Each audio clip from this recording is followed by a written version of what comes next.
Hey Hubstaff, I've created a demonstration video of the Hubstaff time tracking app based off one of your blog posts. I hope you enjoy it and look forward to talking to you. Thanks. Hey there guys, congratulations on signing up for Hubstaff. In this video, I'm going to cover the Hubstaff app, terminology, and how things are organized. First things first, at the very top right, we have organizations right here. They can also be referred to as companies. You can see that I have one called Daily Video and another one called Test Organization. This can also be found in the bottom left here on organizations. Because many of our users also have many companies, we allow our customers to have multiple organizations with a single login. Organizations are also where all the settings for your company reside. So if you go down and click here, if you go to Settings, this is where I can choose how many screenshots I want to take, the billing details, the people I want to work in my company, and more. Going back to Dashboard, you can see what the members are, which is myself, and also what I've worked on. Next on the list is Projects, over here on the left. You can track time for projects in Hubstaff, and at least one project is required for each organization. You can create projects yourself, or you can import a structure from one of our project management integration partners. Keep in mind that you can always change your projects. Don't get too hung up on this aspect. As your team starts working, the most efficient structure to implement will become fairly apparent.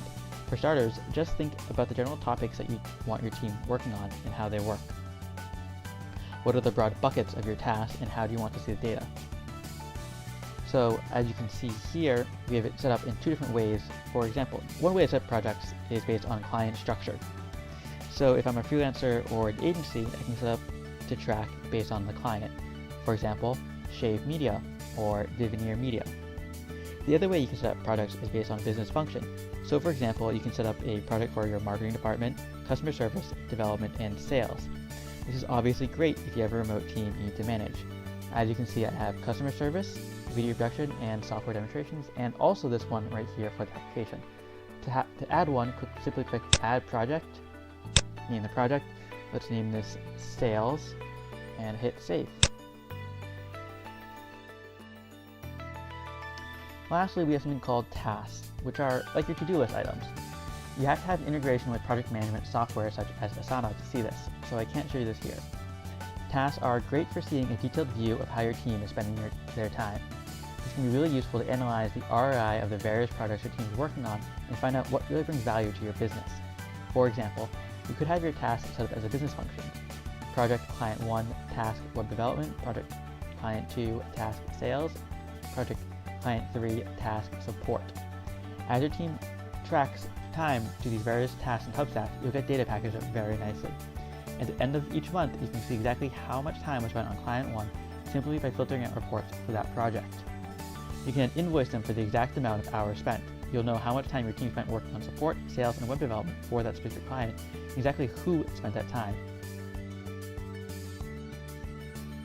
One last thing mentioned here in this video is integrations with other project management applications.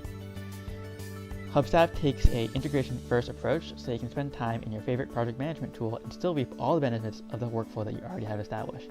We work with GitHub, Asana, Trello, Basecamp, and over 30 more, including Zendesk and Salesforce. You can see a complete list on our website, and that is all for now. Continue on for more tutorial videos on how to use Hubstaff to manage your business.